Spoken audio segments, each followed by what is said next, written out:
German Defense Minister Peter Strzok said before hostilities began that Berlin was doubling its troop presence in Kuwait, but again insisted German soldiers would not take part in any military action in Iraq.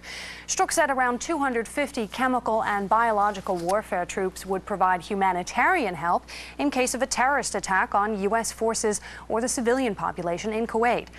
And despite his steadfast opposition to the war, Chancellor Gerhard Schröder has guaranteed U.S. troops flyover rights. He also said German crew members will remain on board NATO reconnaissance flights over Turkey, but he rejected an opposition call for a vote on the issue. An AWACS can locate and identify aircraft, ships, and other objects in a radius of 500 kilometers. The information it picks up is relayed back to command centers on land. NATO surveillance planes are currently in action over Turkish airspace. 1/3 of the crews manning the craft are German military personnel. But conservative opposition parties say their deployment requires a parliamentary mandate, since AWACS could end up directing combat aircraft. We are still in doubt about the legality of the involvement of AWACS planes because it's impossible to divide up airspace of this size.